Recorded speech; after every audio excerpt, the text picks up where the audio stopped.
आप सब कैसे हैं? आई होप आप सब ठीक होंगे। आज हम बात करने वाले हैं वैदिक सभ्यता। हमारे यूट्यूब चैनल पर आप सभी का दोस्तों, आज हम बात करने वाले हैं सिंधु घाटी सभ्यता से रिलेटेड जो एग्जाम में पूछे गए क्वेश्चन हैं, प्रीवियस ईयर क्वेश्चन, वही हम आप सबके लिए लाए हूँ जो कि मोस्ट इम्पोर्टेंट है। तो पहले हम बात कर लेते हैं वैदिक सभ्यता। वैदिक सभ्यता का क्या अर्थ है? वैदिक सभ्यता से आप सब समझ गए होंगे कि वैदिक सभ्यता हमारा वह है जिसमें क्या हुआ, वेद की रचना की गई है। वेद की रचना हुई थी, इसलिए इनका नाम वैदिक सभ्यता पड़ा। और इनका समय पीरियड कितना होता है? वैदिक काल का समय पीरियड कितना है? 1500 ईसा पूर्व से 600 ईसा पूर्व तक। 600 ईसा पूर्व तक। और वैदिक सभ्यता का जो कि निर्माण के बारे में बताएंगे कि वैदिक काल कितने प्रकार के, वैसे कितने भागों में डिवाइड किया गया है। वैदिक काल हमारा 2 भागों में डिवाइड किया गया है। कौन सा है? एक हमारा प्रारंभिक वैदिक काल और दूसरा हमारा क्या है? उत्तर वैदिक काल। जो हमारा प्रारंभिक वैदिक काल है उनका टाइम पीरियड होता है, इसमें है हमारा 1500 BC से 1500 ईसा पूर्व से 1000 ईसा पूर्व तक। ये किसका है? ये हमारा प्रारंभिक वैदिक काल का है। किसका है? प्रारंभिक वैदिक काल का। और उत्तर वैदिक जो कि है, उत्तर वैदिक काल का समय पीरियड कितना है हमारा? ये 1000 ईसा पूर्व से 600 BC तक। कितना है? 600 BC तक। इसके हम बेसिक नॉलेज है, ये हमारा ये बेसिक नॉलेज है, इसको आपको बहुत ही मतलब कि नॉलेज होना चाहिए वैदिक काल का। अब बता दिए तो हमारा, चलिए हम स्टार्ट करते हैं। हमारा पहला क्वेश्चन क्या है? तो वैदिक सभ्यता का प्रमुख स्रोत क्या है? तो हम बताए हैं कि वैदिक सभ्यता का प्रमुख स्रोत हमारा क्या है? जो कि वैदिक सभ्यता हमारे किससे रिलेटेड है? वेद से रिलेटेड है। वेद कितने प्रकार के? वैसे तो वेद हमारे कितने प्रकार के होते हैं? 4 प्रकार के। इसके बारे में आने वाले क्वेश्चन में बात करेंगे। तो इसका हमारा राइट आंसर क्या हो जाएगा? इसका हमारा राइट आंसर हो जाएगा कि बी इसका हमारा क्या हो जाएगा? Right answer. और नेक्स्ट क्वेश्चन की बात हम करेंगे। नेक्स्ट क्वेश्चन हमारा क्या है? ऋग्वेद में मुख्यतः किसकी स्तुति की गई है? किसकी स्तुति की गई है? किसमें? ऋग्वेद में। तो नदियों की गई है, या फिर देवताओं की गई है, या फिर राजाओं की, या फिर किसानों की? ऋग्वेद में किसकी की गई है? ऋग्वेद में हमारा देवताओं के बारे में स्तुति की गई है। तो इसका हमारा राइट आंसर हमारा क्या हो जाएगा? बी। और नेक्स्ट क्वेश्चन हमारा क्या है? नेक्स्ट क्वेश्चन हमारा, आर्यों का मुख्य व्यवसाय क्या था? मुख्य व्यवसाय के बारे में पूछा गया है कि इनका मुख्य व्यवसाय क्या था? व्यापार था, या फिर शिकार था, या फिर पशुपालन था, या फिर उद्योग था? तो इन्होंने क्या किए थे? इन्होंने ये किए थे कि पशुपालन, आर्य लोग जो आए थे तो उन्होंने पशुपालन, सबसे इनका व्यवसाय था पशुपालन करना। और कहीं पर कृषि भी करना होता है तो वो गलत है। कृषि करना पे आधा लोग टिक लगाते हैं, पर वो कृषि जो है हमारा रॉन्ग है। ये आर्य लोग जब आए थे तो एक कब आए थे? ये पशुपालन करते थे आर्य लोग। और पहले तो आर्य सर्वप्रथम कहाँ पे आए थे? आर्य सर्वप्रथम हमारे पंजाब में आए थे। कहाँ आए थे? पंजाब और अफगानिस्तान में बसे थे, जो कि कहाँ के निवासी थे? ये मध्य एशिया को, आर्यों का मूल निवास स्थान मध्य एशिया के मूल निवासी थे। और आर्यों द्वारा निर्मित सभ्यता क्या थी? वैदिक सभ्यता कहलाती थी। और जो कि यह एक कैसी सभ्यता थी?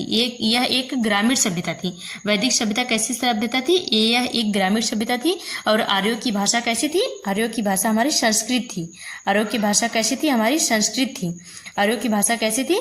संस्कृत थी। तो इसका हमारा राइट आंसर क्या हो जाएगा? सी। और नेक्स्ट क्वेश्चन की हम बात करेंगे कि वैदिक काल में सभा और समिति क्या थी? मतलब वैदिक काल में सभा और समिति क्या थी? तो सभा का क्या पद था और समिति का क्या पद था, आपको बताना है।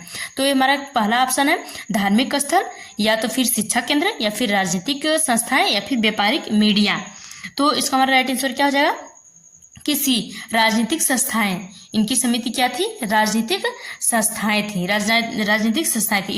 इसका राइट आंसर हमारा क्या हो जाएगा? सी। और नेक्स्ट क्वेश्चन की हम बात करेंगे कि गाय को वैदिक काल में क्या माना जाता था? गाय को वैदिक काल में क्या माना जाता था? तो धन, या फिर वाहन, या फिर हथियार, या फिर वस्त्र। तो इसका हमारा राइट आंसर क्या हो जाएगा, धन माना जाता था। वैदिक काल में गाय को क्या माना जाता था, धन माना जाता था। और वैदिक काल में जब युद्ध होता था, युद्ध कैसा होता था, युद्ध हमारा जो गाय होती थी उसे आर्य लोग धन मानते थे। और जब गाय को चुरा ले जाते थे तब उन लोग युद्ध करते थे। युद्ध में कोई अस्थायी सेना नहीं रखते थे आर्य लोग। इन लोग क्या करते थे, जितने लोग वहां पे आर्य लोग रहते थे उतनी ही लोग क्या करते थे, युद्ध करते थे। तो इन्हें गाय को क्या माना जाता था, धैर्य माना। और आर्य हमारा क्या है, आर्य को का अर्थ क्या हमारा, श्रेष्ठ है। आर्य का अर्थ हमारा क्या होता है, श्रेष्ठ होता है। तो श्रेष्ठ होता है, आर्य का अर्थ होता है श्रेष्ठ होता है। और मुख्य व्यवसाय बताए दिए हैं कि पशुपालन होता है। तो अब मिलते हैं नेक्स्ट क्वेश्चन में। ऋग्वेद में सबसे प्रमुख देवता कौन थे, ऋग्वेद में सबसे प्रमुख देवता कौन थे। तो विष्णु थे, या फिर इंद्र थे, या फिर शिव थे, या फिर ब्राह्मण थे। तो आपको ये क्या करना है, बताना है। तो क्या इसका राइट आंसर क्या हो जाएगा कि इंद्र, जो कि ऋग्वेद में सबसे ज्यादा चर्चा किया गया है, इंद्र की चर्चा किया गया है। और जबकि यज्ञ, जो कि देवताओं को प्रश्न करने के लिए यज्ञ किए जाते थे, यज्ञ आर्य के समय में क्या होते थे, यज्ञ किए जाते थे। और यज्ञ का संचालन कौन करता था, यज्ञ का संचालन हमारे करते थे पुरोहित लोग। पुरोहित लोग क्या करते थे, पुरोहित लोग हमारे यज्ञ का संचालन करते थे। तो और नेक्स्ट क्वेश्चन देखते हैं कि वैदिक सभ्यता किस नदी के किनारे विकसित हुई। वैदिक सभ्यता किस नदी के किनारे विकसित हुई थी, गंगा, या फिर सिंधु, या फिर सरस्वती, या फिर नर्मदा। तो इसका हमारा राइट आंसर क्या हो जाएगा, इसका हमारा राइट हो जाएगा कि सिंधु होगा। वैदिक सभ्यता किस नदी के किनारे विकसित हुई, सिंधु नदी के किनारे क्या हुए थे, विकसित हुए थे। इसका हमारा राइट आंसर क्या हो जाएगा, B is the right answer. और निवास, जबकि कहाँ पे विकसित थे, कौन सी नदी में निवास क्षेत्र होता था इनका, आर्य लोग का, सतलज और ब्यास और सिंधु और सरस्वती में विकसित हुए हैं। नेक्स्ट क्वेश्चन हमारा क्या है कि उपनिषद किससे संबंधित है। उपनिषद हमारा किससे संबंधित है, आपको बताना है कि राजनीतिक से, या फिर दर्शन से, या फिर कृषि से, या फिर युद्ध से। तो इसका हमारा राइट आंसर हो जाएगा कि दर्शन से संबंधित है। उपनिषद किससे संबंधित है, उपनिषद किससे संबंधित है, दर्शन से संबंधित है। अब मिलते हैं अगले प्रश्न की तरफ। वैदिक समाज कितने वर्णों में विभाजित है। वैदिक समाज कितने भागों में विभाजित है। तो इसका ये तो हमारा वैदिक समाज कितने वर्णों में विभाजित है, 4 वर्णों में विभाजित है। तो इसका हमारा राइट आंसर क्या हो जाएगा, सी। इसका हमारा राइट आंसर क्या हो जाएगा, सी। मतलब कितने वर्णों में विभाजित है, 4 वर्णों में विभाजित है। और कौन कौन से 4 वर्ण हैं। तो एक हमारा ब्राह्मण है, एक हमारा क्या है, लिख दे रहे हैं, एक हमारा ब्राह्मण है, जो कि ब्राह्मण को क्या यज्ञ कराने वाले मानते थे। ब्राह्मण को क्या मानते थे, ब्राह्मण को मानते थे यज्ञ कराने वाले। और ये हमारा पहला हुआ। और दूसरा हमारा क्या हुआ था, छत्री को क्या कहा जाता है, युद्ध करने वाले को कहा जाता था। और वैश्य किसे कहा जाते थे, व्यापार करने वाले को। वैश्य किसे कहते थे, व्यापार करने वाले को। वैश्य किसे कहते थे, व्यापार करने वाले को। शूद्र, और चौथा क्या होता है, शूद्र, जो कि सेवक वर्ग, जो कि युद्ध में क्या हो जाते थे, पराजित हो जाते थे जो लोग, उन्हें शूद्र कहा जाता था। वैदिक समाज के कितने वर्ण होता है आपको याद करना होगा, जो कि यूपी टेट में फैक्ट क्वेश्चन पूछे जाते हैं, जो कि डायरेक्ट क्वेश्चन आपको बताना है, क्वेश्चन को आपको आंसर देना है डायरेक्ट। और सीटेट में क्या होता है कि पेडागोजी ज्यादा पूछा जाता है, और इसमें क्या होती है, समझ के ऊपर डिपेंड करता है। बाकी इसमें क्या होता है, इसमें यूपी टेट में ये होता है कि आपको क्या करना होता है, याद करना होता है। इसमें रोट लर्निंग करनी होती है, ये नहीं कि समझ के ऊपर डिपेंड नहीं। इसमें यूपी टेट में जो जितने भी सब्जेक्ट पूछे जाते हैं, सभी सब्जेक्ट से फैक्ट क्वेश्चन पूछे जाते हैं। और हमारा 10वां क्वेश्चन है, वैदिक काल में शिक्षा का माध्यम क्या था। वैदिक काल में जो कि शिक्षा का माध्यम हमारा क्या था। तो इसका हमारा राइट आंसर मौखिक था। वहां पे कोई लिखित विवरण नहीं था। वैदिक काल में जो कि लिखित विवरण नहीं होता था, तो क्या करते थे, मुंह से ही बोलते थे।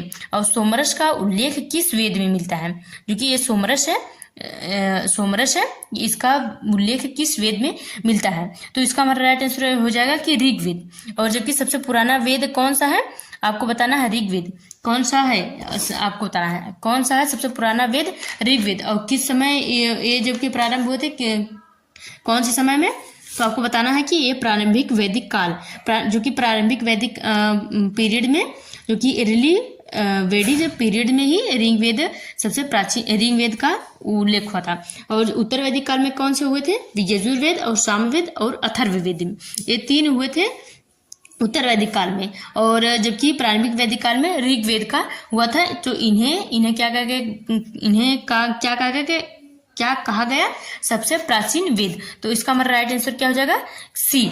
और नेक्स्ट क्वेश्चन हमारा क्या है कि आर्यों द्वारा बसाए गए गांव को क्या कहा जाता था। आर्य जो बसाते थे गांव, जो आर्य बसाते थे गांव, उसे क्या कहा जाता था, जन कहा जाता था, या फिर गांव का ग्राम कहा जाता था, या फिर नगर, या फिर सभा। तो इसका हमारा राइट आंसर हो जाएगा कि ग्राम। तो ग्राम कहा जाता था। आर्य जो बसाए गांव को क्या कहते थे कि क्या कहते थे, ग्राम कहते थे। और नेक्स्ट क्वेश्चन हमारा क्या है कि वैदिक काल में राजा को क्या कहा जाता था। वैदिक काल में राजा को क्या कहा जाता था, जो वहाँ के राजा थे उन्हें क्या कहा जाता था, सम्राट कहा जाता था, या गोप, या फिर राजन, या फिर नरेश। तो इसका हमारा राइट आंसर हो जाएगा कि राजन कहा जाता था।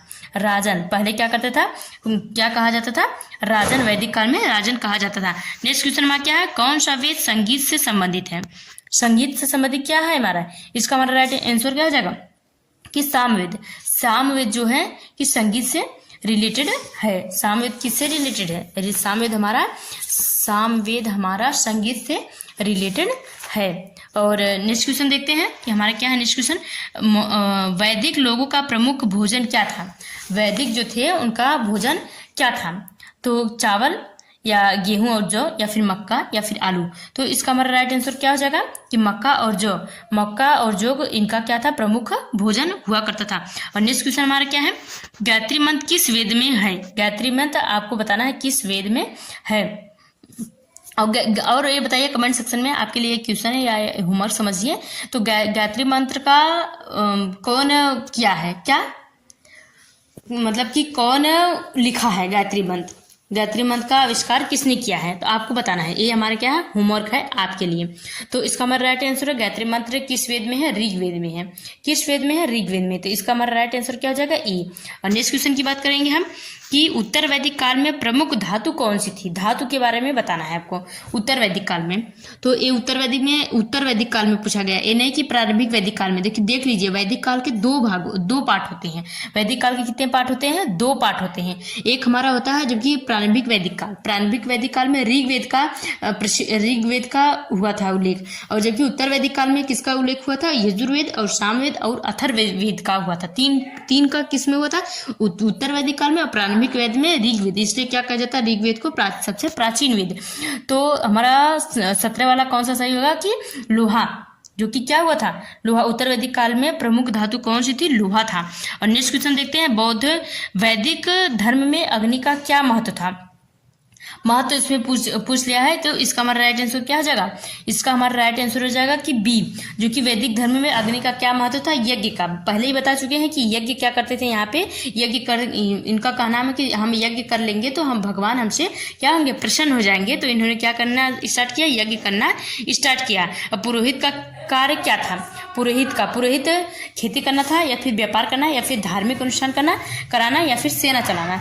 तो इसका हमारा राइट आंसर क्या हो जाएगा कि इसका हमारा राइट आंसर ये हो जाएगा कि सी, धार्मिक अनुष्ठान कराना। क्या करते थे, धार्मिक अनुष्ठान करते थे। तो इसका हमारा राइट आंसर क्या हो जाएगा, सी। और नेक्स्ट क्वेश्चन है और हमारा क्या है, लास्ट क्वेश्चन है, वैदिक सभ्यता का काल लगभग कब माना जाता था। वैदिक सभ्यता का काल विभाजन मतलब टाइम पीरियड पूछा गया है। तो क्या बताया है, हम बता चुके हैं आपको कि इसका हमारा राइट आंसर क्या हो जाएगा कि बी, 1500 से 600 ईसा पूर्व, 1500 BC से 600 BC तक क्या हुआ, इनका हमारा राइट आंसर हो जाएगा बी। और बता देते हैं कि जैसे कि इनका व्यवसाय क्या था। इनका व्यवसाय ये था कि ये ऊन काटते थे और बुनते थे और घोड़े से रथ चलाना सीखते थे या लकड़ी की वस्तुएं बनाया करते थे। और आर्यों के जन क्या, परिवार, पहले परिवार होता था, फिर गोत्र, फिर विष, फिर क्या होते थे, जन होते थे। तो अब यही चैप्टर हमारा ये जो कि वैदिक काल के सभी निचोड़ है या टीचिंग एग्जाम के लिए या किसी भी एग्जाम के लिए, मतलब ये बहुत ही इंपॉर्टेंट टॉपिक है और इससे बाहर कुछ नहीं, टीचिंग एग्जाम से रिलेटेड इससे बाहर कुछ नहीं पूछा जा सकता। ये मेरा आपसे पक्का वादा है। चलिए अब मिलते हैं नेक्स्ट वीडियो में, तब तक जय हिंद। दोस्तों हम सब्सक्राइब करने के लिए नहीं बोलते हैं, अगर आपको हमारा पढ़ाया हुआ थोड़ा सा भी हेल्पफुल लगा है तो हमारे साथ अन्याय मत करिए, एक सब्सक्राइब से जरूर करिए और एक लाइक और एक होमवर्क देते हैं उसको कमेंट सेक्शन में कमेंट जरूर बताइए। और मिलते हैं नेक्स्ट वीडियो, तब तक के लिए जय।